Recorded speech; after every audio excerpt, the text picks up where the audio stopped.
This is Beyond the Big Screen podcast with your host, Steve Guerra.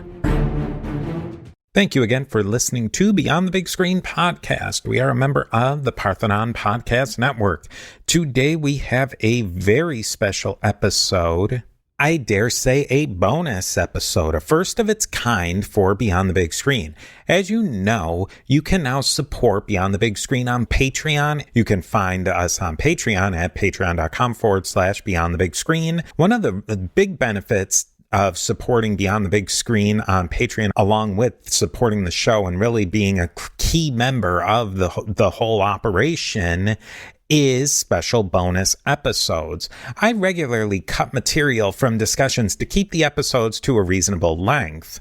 It isn't that the content I cut out wasn't good or something like that. It's just that it didn't quite fit into the main theme of the episode. Today I have a sample of some of the bonus contents you can find only for Patreon's supporters. Now, to set up this episode a little bit, when I talked to Josh Cohen of Eyewitness History Podcast about the incredible Quentin Tarantino film Once Upon a Time in Hollywood, we mainly focused on Tarantino's storytelling. The movie is a historical fiction, or more rightly, alternative history of the Charles Manson family murders in 1969 Los Angeles. There is a whole context to the Tate LaBianca murders carried out by the Manson family. In this episode, I'm going to present some of the history of Charles Manson, his family, and the heinous crimes they committed, which were sort of portrayed in this film. The actual crimes were not presented in the film, but it's helpful to know more about the real history to understand the film more. I want to send out a very special thanks to listener Jennifer Crowley, who contacted me about the actual historical events portrayed in the film. Jennifer is a self-professed true crime aficionado. I'm incredibly grateful to Jennifer for providing me the notes for this episode. And I hope to hear from Jennifer again, and hopefully you can hear from Jennifer again about other true crime tales that have been portrayed in film and in TV. Now, any errors or mistakes that you may hear in this episode are entirely mine and not Jennifer's. If you ever have any questions, feedback, or comments on an episode, please reach out to me at my email address, steve@a2zhistorypage.com. You can also go to my website, a2zhistorypage.com, to learn more about everything that we've spoken about today, and you can submit a comment through there as well. If you have an idea for an episode or would like to participate in crafting an episode for Beyond the Big Screen, I would love to hear about that as well. If you'd like to hear more extra bonus material like this, join us on Patreon. Now let's talk about the story behind Once Upon a Time in Hollywood.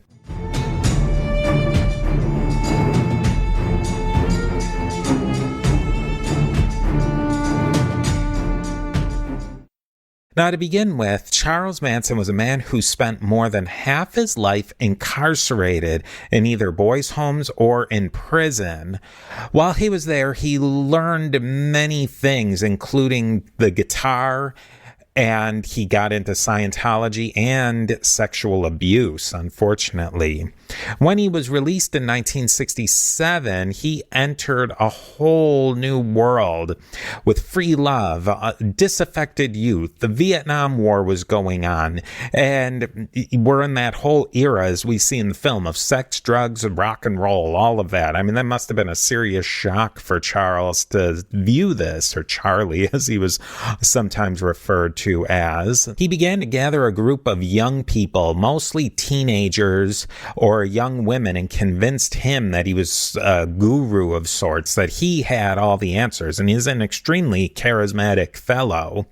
He also got into associations with motorcycle gangs with the promise of free sex with his female followers, who were oftentimes very much underage, just as early as young as their early teens.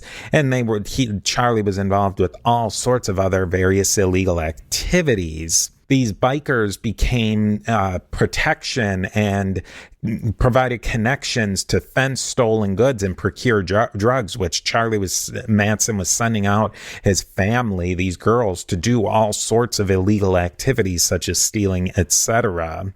In 1969, Manson became increasingly paranoid and desperate. His music career was not taking off, and this illegal stuff was not really going in any direction either. He planned on starting a race war between black people and white people. He believed that if he could incite this war, the black people would win, and they would need Charlie Manson to lead them.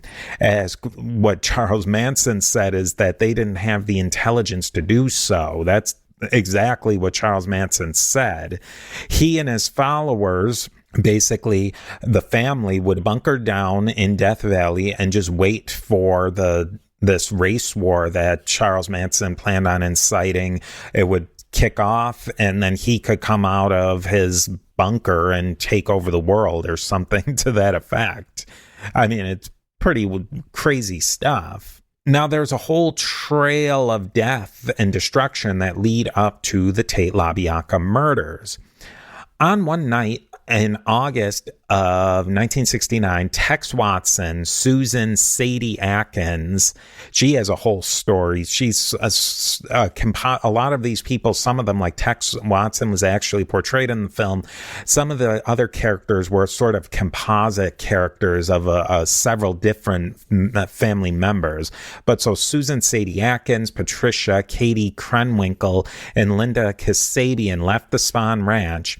Now, the Spahn Ranch was a real place, as portrayed in the movie, where Westerns had been shot in the 50s and 60s. Manson instructed the family that Tex was going to be the boss of this operation and that they would do whatever he told them to. Linda Kasabian was included in this plan, if you want to call it that, because she was the only one who held a driver's license.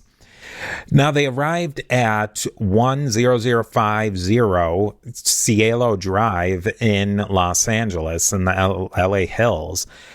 Tex climbed up a pole and cut the power to the gate. If you remember in the film, right outside of Rick Dalton's house was this electric gate that people had to be buzzed into in order to drive up further onto Cielo Drive. We zoom in, and there was a man named Steve Parent, who was an 18-year-old visiting his friend, who was the caretaker at the house.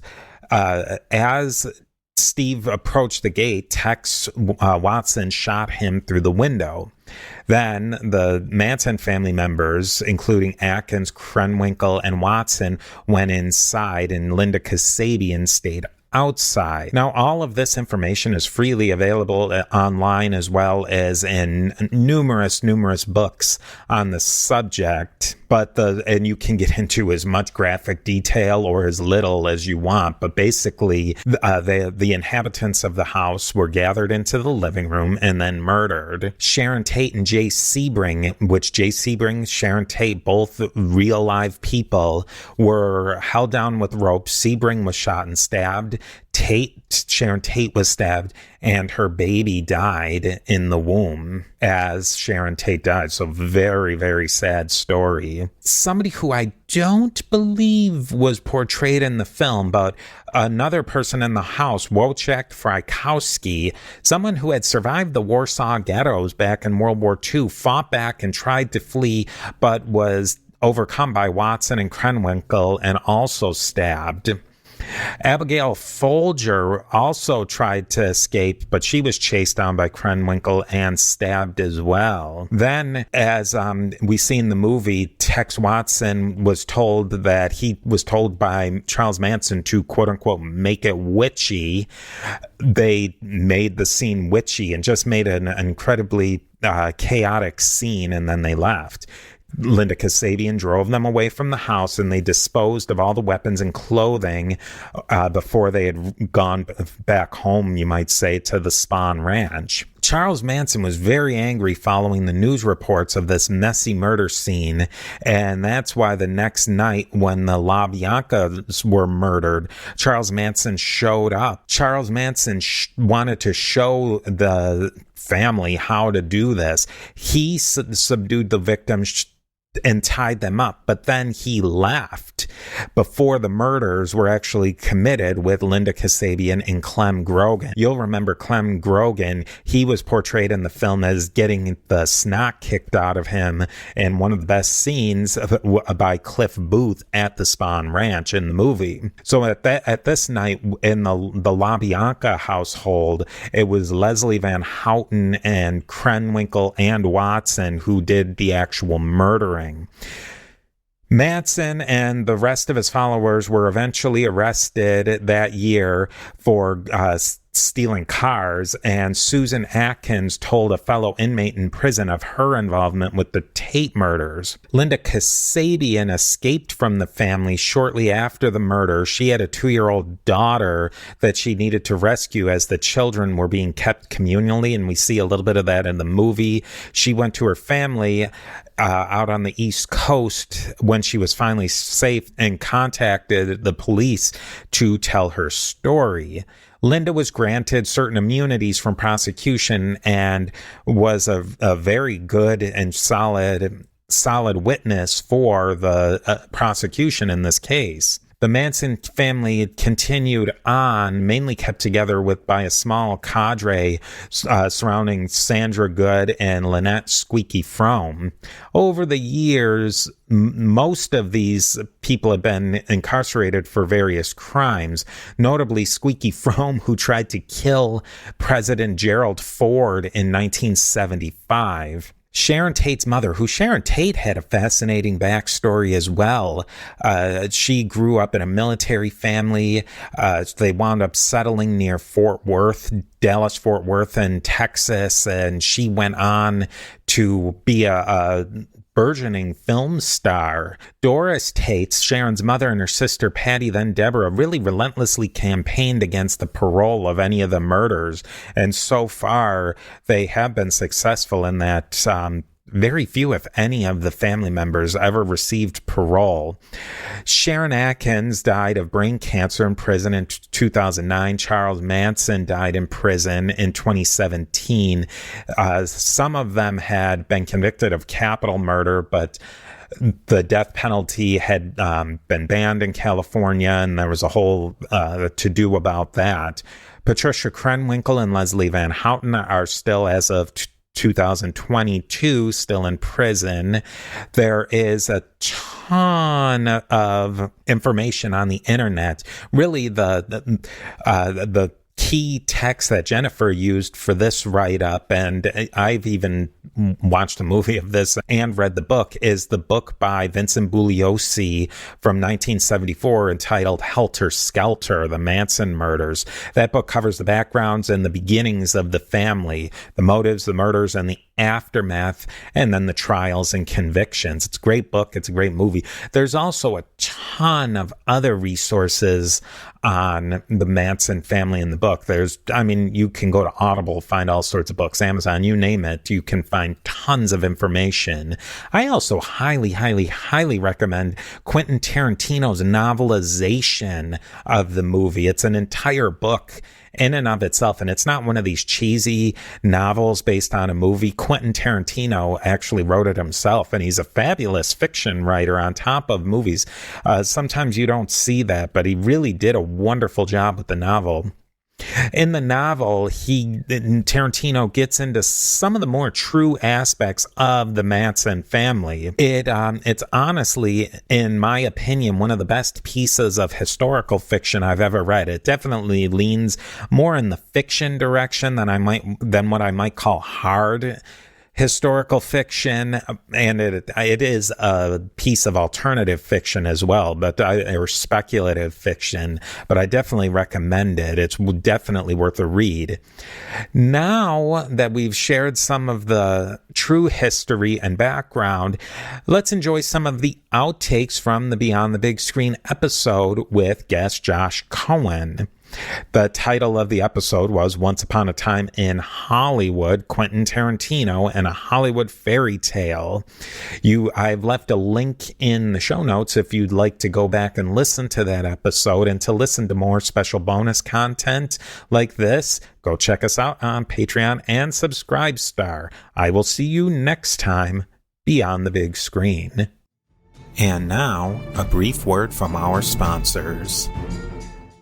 You know what's interesting about the movie as far as genres goes too is that the twists in the movie are that it doesn't have twists. Everything unfolds in a way that you want it to unfold in, and it never twists you into that Cliff Booth is a decent guy. Rick Dalton, for all of his problems, is a decent guy. Yeah, well, it's kind of funny. So they interviewed Tarantino about his movie prior to this one, The Hateful Eight, and asked him to sort of categorize the characters in the movie. Obviously, there's 8 of them. And he said, well, there's no real North Star of morality in the movie. There's no good guy. There's kind of bad guys surrounded by worse guys. And in any case, moral ambiguity is one of the themes that Tarantino plays with rather recklessly oftentimes in many of his movies. So, yeah, it does in many ways go the way you sort of expect it to. And I mean this in the best possible way, but a lot of times I was waiting for something to happen. Perfect example, spoiler alert for the listeners, is when Cliff Booth is at Spawn Ranch and, he's just punched out Toothless for slashing his tires. Get Tex. They call the supposed tough guy Tex to come through on a horse, and you keep waiting for the conflict to escalate. But nope. By the time Tex gets there, Cliff Booth is off and going. I think to people who aren't as familiar with the Tarantino, with his body of work, how would you describe his career? Because as just somebody who's casually knows his movies, there's definitely seems to be phases in his career of movies that definitely fit within a genre. And like I said earlier, and this would be my best characterization of his work, is it's extremely genre bending. Let's look at Django Unchained, just as an example. Here we have melded in. It's of course a period piece because we're dealing with antebellum. The antebellum era. It's a romance because you're looking, of course, at Jamie Foxx and Kerry Washington. It's a buddy film in a lot of ways because at least 3/4 of the movie is Christoph Waltz and Jamie Foxx forging this relationship, and then also seeing that relationship flip. So in the start of the movie, it's Christoph Waltz guiding Django through the wilderness of as a free man, right? And then towards the end, it flips when they get to Chickasaw County to visit with DiCaprio as Calvin Candy, the slave owner. And then it flips because Jamie Foxx knows what let's call it the etiquette of talking to slavers and dealing with the slaves. So in any case, we have within all that the combination of romance, the combination of spaghetti western. It's a revenge film as well, which I don't think I mentioned. I think and you could say that with all of his movies. Same with a movie that I know you love. He said sarcastically, called Kill Bill, right? Which is a ninja movie, but also I think has some elements of a spaghetti western. In many ways, it has almost kind of an anime sensibility to it. The bride cuts off one of the Crazy 88's arms, and 50,000 gallons of blood spurts out, where the violence becomes almost comical. In my opinion, the movie that is far and away the least genre bending and the most straightforward is Reservoir Dogs. Just a good, solid gangster movie. But even there's an element of humor when they're complaining about their names, and Mr. Pink and Mr. White are looking to trade names, and the dialogue there, it was hilarious. I loved it.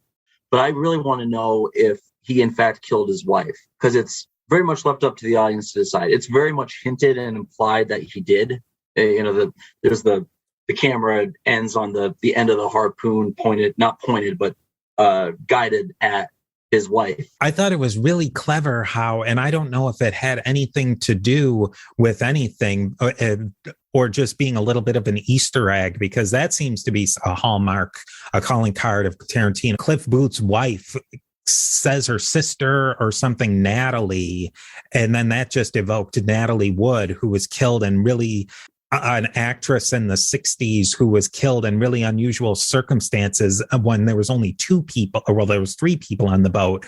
Natalie Wood, famous actress, her famous actor husband, Robert Wagner, and Christopher Walken. And to this day, nobody knows exactly what happened. Yeah, I wouldn't put it past Tarantino at all. I think Tarantino is an extremely meticulous director, and I feel like everything he does has a message to it. I'm absolutely certain when he could have picked any other name on the planet, he chose Natalie around water. And by the way, sorry, I was just going to finish go out ahead. that. No problem. I think Natalie Wood was also an actress of that golden age, so it actually would even fit period-wise as well. Yeah, Tarantino seems so amazing that, well, he's a film nerd himself, and the way he folds in these things, and I'm sure there's probably 50% of them that I missed, and that probably most people, unless you are really down the rabbit hole of film, would miss a lot of the things, because that's one thing I've noticed with him is there's so many things that are built into his films that, is it a goof? Is it purposeful? You just don't know. What did, out of curiosity, what did you think of that invasion scene? It was intense, but I think it was very theatrical drama. It was almost like the way they portrayed it when they showed that scene of the movie of the 12 Fists of McCloskey, very 60s drama and action, not what you would, but then it was also very gory too. And a Quentin Tarantino, it was a combination of extremes. Right. It was almost, you could almost describe it as almost grindhousey in its aesthetic. And we see, the whole stuntman thing. I think of, again, going back to Kurt Russell, his character in Death Proof. We've seen we've seen Tarantino work the stuntman character into a prominent role in the movie. And then also, I'm curious to get your thoughts on this. I don't quite know what to make of it just yet, but the last three movies have had something. Tarantino's last three movies have had something to do with bounty hunting. Once Upon a Time in Hollywood, Django Unchained, and The Hateful Eight. And I'm just curious, what about that exposition, or maybe better to say theme, he finds attractive or compelling? Ooh, that is a really good question. Now, not really know, I'm sure, and I wonder if he has discussed this, but I could see in a way bounty hunters are the law, but they exist outside of the law. And I wonder if that's what he's going for, is that in that way, Rick Cahill is not, he's not the man with the star on his shirt as the sheriff. He's something else. And so he is living in kind of that gray area between good guy and bad guy. Right. We're of one mind there, Steve, because I think much the same way. He operates, for intents and purposes, operates outside the brackets of the law. But as a matter of fact, he's operating well within it. Same with Christoph Waltz's character in Django Unchained. I mean, one of the hardest I've ever laughed in a movie was when he shoots the sheriff, not the marshal, but the sheriff, right? And then at the very end, he puts his hands down after presenting the warrant to the marshal.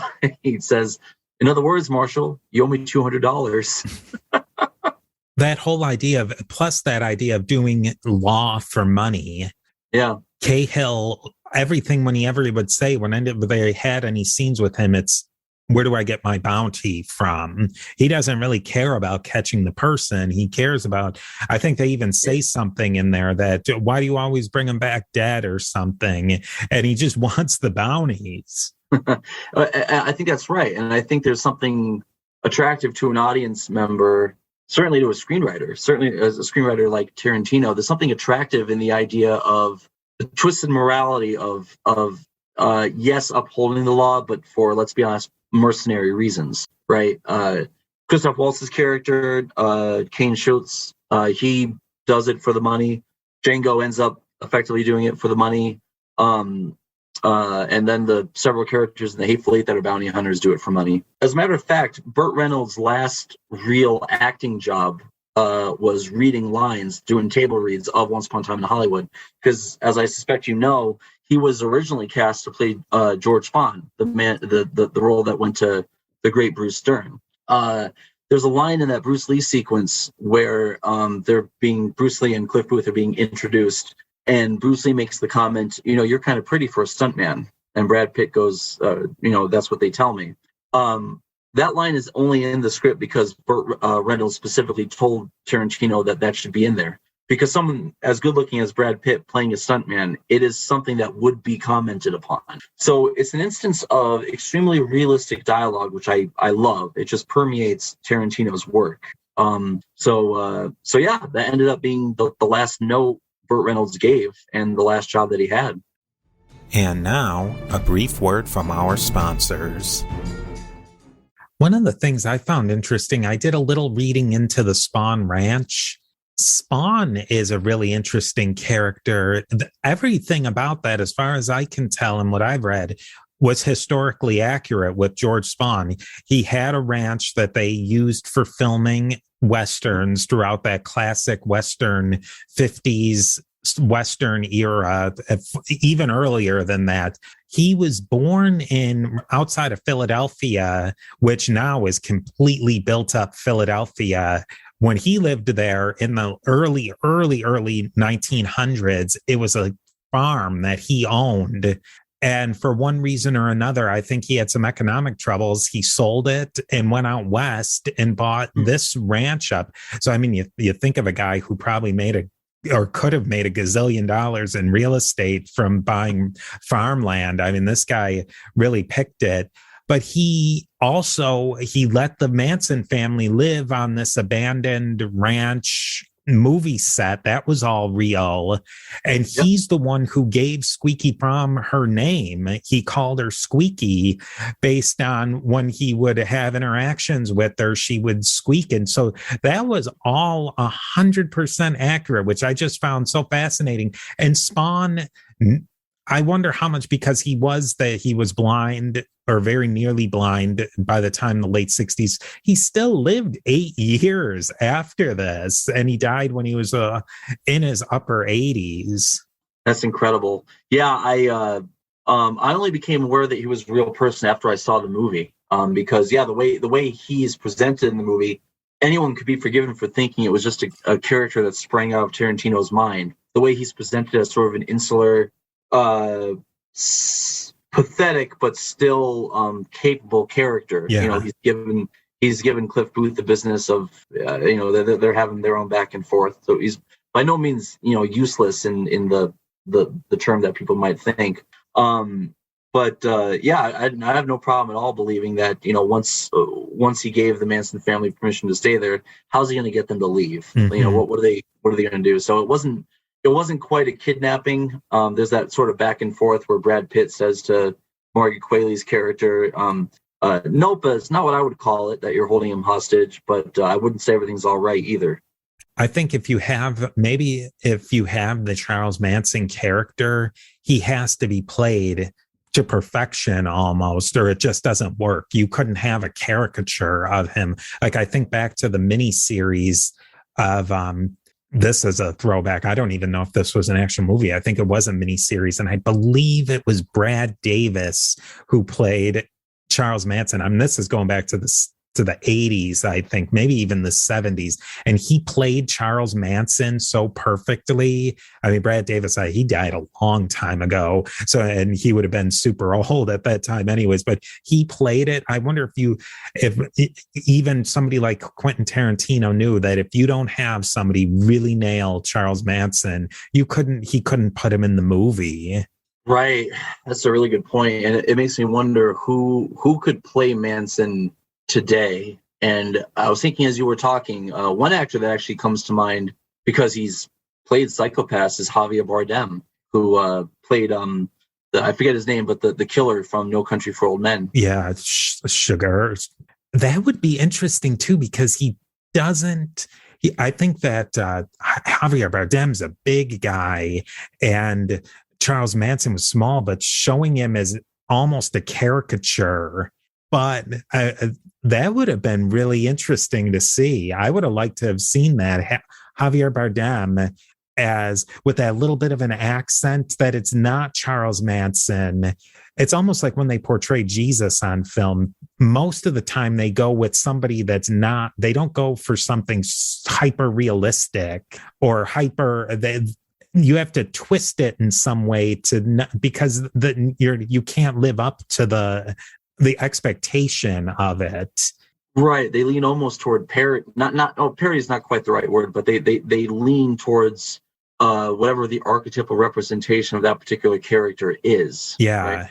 And I think that would have been really interesting to have someone like Javier Bardem, who is almost, and in some ways more, but then not quite. Or they do it with George Washington in some of the older movies too, where they don't quite show him, but it's George Washington turned up to 11, but then also not quite. That would have been really interesting. And I wonder if Tarantino just couldn't find that.